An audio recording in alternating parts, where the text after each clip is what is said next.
Okay, so this video is about my 2021 Winnebago Revel, which is actually based on a Mercedes-Benz um, 2020 Sprinter van 2500 series. And I've also seen the same problem or heard about people talking about the same problem that have the 2019 Sprinters as well. So the issue is that the hose that connects to or that connects the power steering fluid is not connected all the way onto the connection point. And I've heard about people talking about how they were off-road or camping, driving, and the hose actually came off and fluid spilt everywhere, and they had to actually be towed away because they didn't have power steering. So is it the end of the world? Depends what's going on, right? I mean, you lose power steering and you're driving at speed, you can still control your vehicle pretty easy. A lot of people that older probably didn't even grow up with power steering, so you remember how hard it was trying to drive a vehicle without power steering. So imagine just all of a sudden you lose power steering, depending on the maneuver you're trying to do, how fast you're going. Um, it could affect you any number of ways. So I think a legitimate safety concern. So what I actually did is that I reached out to my local dealer and I was like, "Hey, I've got this problem on my van and I'd like to get it fixed. I know certain people out there already have recalls and they've brought them in and had it taken care of." And side note, I'm not super impressed with how they're taking care of this. Instead of just fitting a longer hose, what they're doing is they're just adding another clamp, which seems weird for Mercedes. You would think they would just get you a new hose, plug it in so that it fits all the way through and call it good. But anyways, they're just adding a clamp to it. So what has happened here is that after I called that dealership, they said that they couldn't fix my issue, at least, well, they can, but I would have to pay out of pocket. They couldn't fix it under recall or under warranty or under recall because um, Mercedes doesn't have a particular recall for my particular VIN number yet. So I have to drive around like that or pay out of pocket, bottom line. So I went to Mercedes-Benz USA or Mercedes-Benz Vans USA to try to find an email address or somebody that I could call. They had Facebook information, Instagram information out there, so I hit them up on Facebook and Instagram. They responded pretty rapidly on Instagram, and so they told me to call the 800 number for Mercedes-Benz Vans USA, which I'll include in the notes here if I remember. So I called that number and I spoke to them, and the first person I spoke with said there's nothing they could do about that after I explained to them the situation, that I'm just trying to get a recall or a note so I can go to my dealer and kind of get this fixed before it actually becomes a problem. They said they couldn't do that and that I would have to take it into a dealership and the dealership would have to look at it and figure out if a recall or if this needs to be fixed. And I'm like, okay, I already called the dealership and they said, yes, we are aware of this problem and we wouldn't be able to fix it until there's a recall. So that was kind of a stalemate there. I asked to speak to a supervisor and I did. They put me through to the supervisor for the Eastern Region, executive Eastern Region supervisor, manager, kind of person like that. Anyway, that person said they're the final authority when it comes to this subject, so I could not get higher than this person. Um, Speaking with this person, they said that repeated the same thing basically. I'd have to take the vehicle in so they can confirm that there's a problem. I'm like, okay, the dealership said they're aware of the problem and they wouldn't be able to fix it without me paying out of pocket, of course, without the recall. And um, I said to him, so if I was to take it in and they told me that there is a problem, what can Mercedes do for me at that point? And he said, well, there's still nothing they could do, but the service manager can make a decision as to how they want to handle it. I'm like, so I'm basically at the mercy of that person and whatever they choose to do, eh, and so still not very helpful, right? Um, I told them that that doesn't really work because I called the dealership and I'm going to take them the vehicle that they just told me they can't do anything about. So, anyways, I thanked him and I hung up.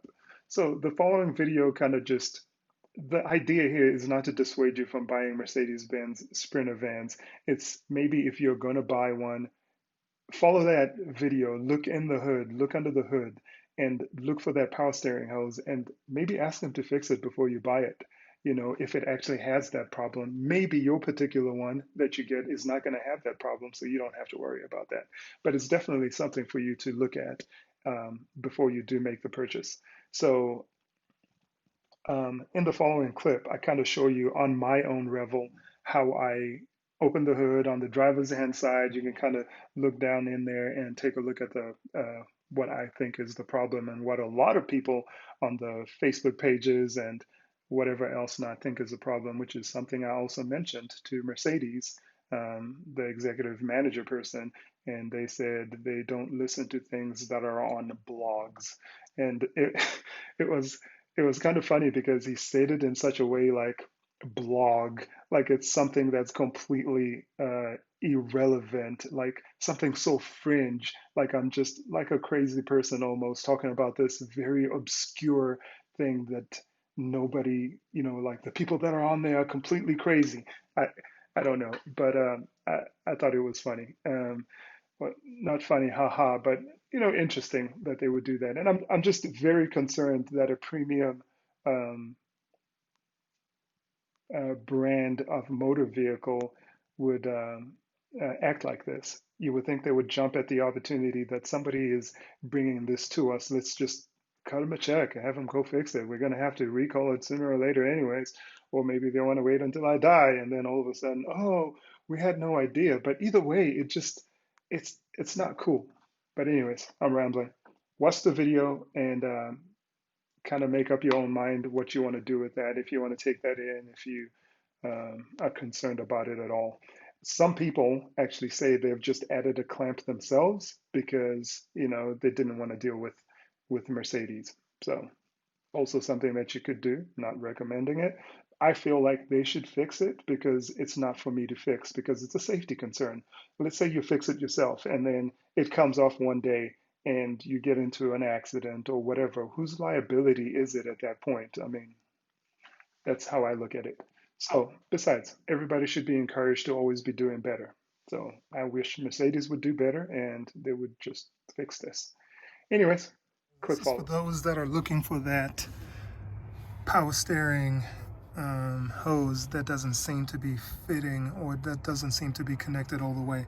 So the way you want to find it is, this is the driver's side right here, and this is where you put in your windshield washer fluid.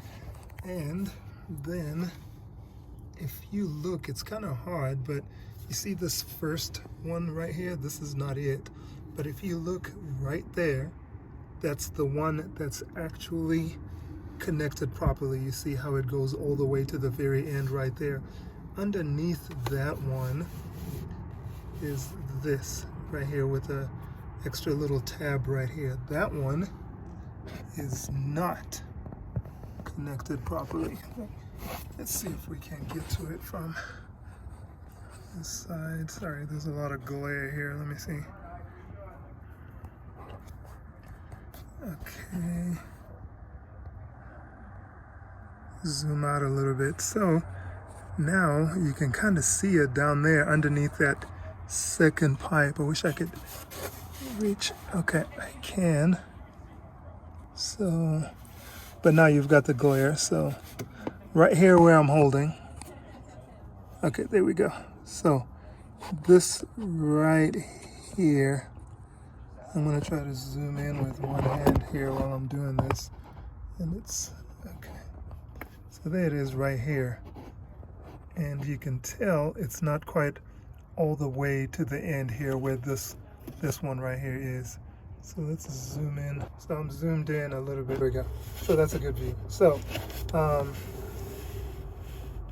right here, this is the problematic one. You see how it doesn't go all the way to the end, and this one on the top goes all the way to the end. So that's what everybody is talking about.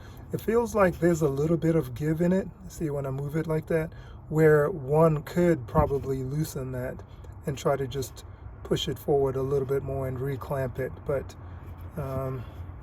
people have been asking too how far in the little nipple goes in there, and I can't